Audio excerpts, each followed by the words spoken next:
مسلم شریف کی روایت ہے، سرکار علیہ الصلوۃ والسلام نے ارشاد فرمایا یغفر لشہید کل ذنب الا دین، فرمایا شہید کا بھی ہر گناہ معاف ہو جاتا ہے، زمین خون کا قطرہ زمین پر گرنے سے پہلے اللہ تبارک و تعالیٰ اسے معاف فرما دیتا ہے، لیکن الا دین، سوائے قرض کے، قرض کی معافی شہید کو بھی نہیں، قرضہ کسی حالت میں معاف ہے بشرطے کہ قرضہ دینے والا خود معاف نہ کرے، اس کے دل کے اندر اگر جو ہے نا کوئی رحم آ جائے وہ معاف کر لے تو قرضہ معاف ہو سکتا ہے، وگرنہ قرضہ جو ہے نا 1 روپیہ بھی اگر کسی کا کسی نے دینا ہے وہ 1 روپیہ آپ کے گلے پڑ سکتا ہے، وہ 1 روپیہ آپ کو جہنم تک لے جا سکتا ہے،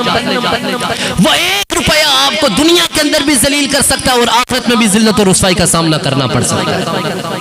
آج لوگ ہم کئی مربع زمینوں کے جو نا غصب اور ہڑپ کر جاتے ہیں نا، وہ کہتے ہیں کھا کے ڈکار بھی نہیں مارتے، کئی زمینیں، کئی کنال ہم جو نا برسوں سے لونا ہم غاصب ہو کے نا ان زمینوں کے اوپر نا براجماں ہیں، ہم اوپر جو نا چوڑے ہو کے بیٹھے ہوئے ہیں، کس کی؟ غصب شدہ زمین، ناجائز قبضہ۔ ہائے ہائے، کسی کے دل کے اندر کبھی یہ خیال نہیں آیا اس زمین کو میں نے قبضہ کر کے کرنا کیا ہے؟ یہاں سے تو جو نا سونا تو نکلتا ہے نہیں ہے،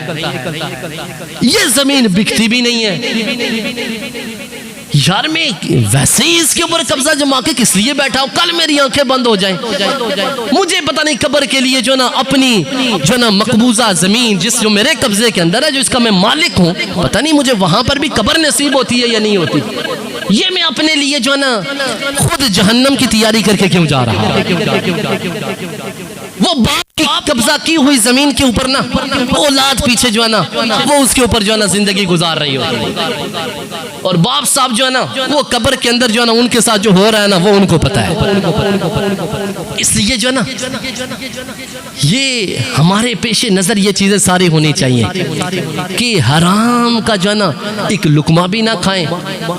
اور کوئی اگر کسی کو کوئی قرضہ دے ہی دے مشکل گھڑی کے اندر رحم کھا کرنا وقت کے اوپر خدا رہا اس کو واپس لٹا دیا جائے۔ رسول اللہ صلی اللہ تعالیٰ علیہ وسلم نے ارشاد فرمایا من اخذ اموال الناس یرید بها عد اللہ، فرمایا جس شخص نے لوگوں سے قرضہ لیا اور قرضہ لیتے ہوئے اس کی نیت واپس ادا کی تھی، بہت سارے ایسے بھی 2 نمبر تو ہیں وہ قرضہ لیتے ہوئے نیت نہیں ہوتی دینے کی، میں نے کون سا واپس کرنا، میں نے کون سا واپس لٹانا ہے، ٹینشن تو اس کو ہونا جس نے واپس دینا ہے، تو قرضہ جو ہے نا لیتے ہوئے جو ہے نا دینے کی واپس نیت نہیں ہوتی۔ حدیث پاک سماعت فرمایا جس شخص نے قرضہ لیا اور قرضہ لیتے وقت اس کی ادا کرنے کی نیت تھی کہ میں نے واپس لٹانا ہے، اب اس شخص پر اللہ تبارک و تعالیٰ کا کرم یہ ہوگا کہ اللہ تبارک و تعالیٰ کی طرف سے غیبی مدد اس پر نازل ہوگی، وہ قرضہ اتار سکے گا، بشرطے کہ بندہ جانا اندروں صاف ہوئے، دل سے اس کا ارادہ کہ میں نے قرضہ واپس لٹانا، فرمایا اور جس نے لوگوں سے قرضہ اس نیت سے لیا کہ اس نے اس کو واپس لٹانا ہی نہیں ہے، اس مال کو اللہ تبارک و تعالیٰ اس شخص کو تنگ دستی اور غربت کے اندر مبتلا کر کے دنیا کے اندر اسے ذلیل اور رسوا فرماتا اور آخرت میں بھی ذلت اور رسوائی اس کا مقدر ہے۔ بات آپ ذہن نشین کر لیں، اس لیے جو نا قرضہ لیتے وقت دینے کی نیت آپ کے اندر ضرور ہونی چاہیے، ورنہ قرضہ لے ہی نہ کسی سے۔ اور جو شخص قرضہ لے کر لیے بغیر اس دنیا سے چلا گیا، قرضہ ادا کیے بغیر جو شخص اس دنیا سے چلا گیا، فرمایا اس کی روح جو ہے نا وہ معلق رہتی ہے آسمانوں اور زمین کے درمیان، معلقۃ بین السماء والارض۔ اب ایک نیک بندہ تھا، اس کی روح کا مقام بڑا بلند تھا، اس نے فلاں مقام کے اوپر اس روح نے جانا تھا، پہلے آسمان پر، دوسرے پر، تیسرے پر یا 7ویں آسمان پر، یعنی اپنے اعمال کے مطابق روح کے مختلف مقامات ہوتے ہیں۔ اب جس بندے کی روح کا مقام تھا تیسرا آسمان، اب وہ شخص اس دنیا سے جاتا ہے اور اس کے ذمے جو ہے نا واجب الادا قرض تھا جو اس نے ادا نہیں کیا اور اس دنیا سے چلا گیا. اب اس کی روح جو ہے نا اس مقام تک نہیں پہنچ پاتی. معلقۃ بین السماء والارض، زمین اور آسمان کے درمیان روح معلق رہتی ہے، لٹکتی رہتی ہے. جب تک قرضے کی ادائیگی نہیں ہوتی وہ روح اس مقام تک نہیں پہنچتی. اس لیے لوگوں قرضہ قرض یہ جو ہے نا کسی صورت میں معاف بشرطے کہ جو نا قرضہ دینے والا خود معاف نہ کرے. یہاں پر میں اختتامی باتیں چند عرض کر کے نا میں اجازت چاہتا ہوں. اگر کوئی شخص کسی کو قرضہ دے دیتا ہے اور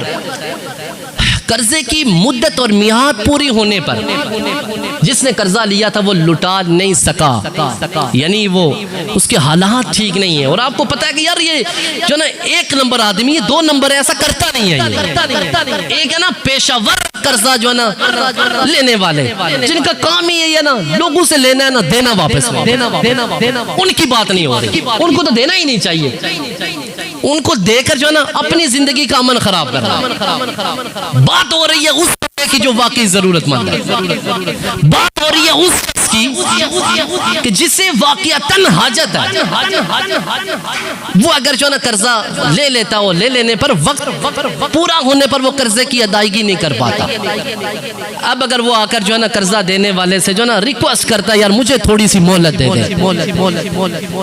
اب جو ہے نا قرضہ دینے والے کو قرآن کے اس حکم پر عمل کرتے ہوئے وَإِن كَانَ ذُو عُسْرَةٍ فَنَظِرَةٌ إِلَىٰ مَيْسَرَةٍ، کہ اسے جب تک حالات ٹھیک ہوتے نا اسے مہلت دے دے. اسے کیا جی مہلت دینا، یہ بہت بڑی فضیلت ہے. اس سے بھی بڑی فضیلت کی بات جو ہے نا اگلی قرآن کی اس آیت کے اندر وَأَن تَصَدَّقُوا خَيْرٌ لَكُمْ، اور اگر تم جو ہے نا اسے معافی کر دو نا خیر لکم، یہ تمہارے لیے سب سے بہتر ہے. لیکن معاف کرنے کے لیے نا اے جگرا چاہیے بندے، 1000 روپیہ کوئی کسی کو معاف نہیں کرتا، ادھر جو ہے نا ہزاروں روپے کون معاف کرتا ہے. لیکن اگر کسی کو یہ پتا ہونا کہ یار یہ اس کا اجر کتنا ہے، پھر ہو سکتا ہے جی وہ جو ہے نا اپنے قرضے کو نہ دیکھے، اس کی نظر اجر کے اوپر. اگر کوئی تنگ دست ہے، قرض کی ادائیگی بر وقت نہیں کر سکا، اسے مہلت دی جائے. مہلت دینا بھی فضیلت کی بات ہے.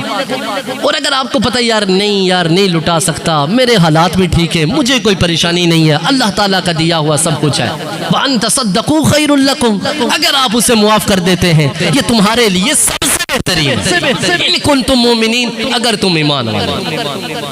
ان کنتم تعلمون، اگر تم جان لو کہ یہ اجر کتنا بڑا. اس لیے جو ہے نا قرضہ دینے والے لینے والے سب کو جو ہے نا قرض کے متعلق بنیادی معلومات ہمارے پاس ضرور ہونی چاہیے.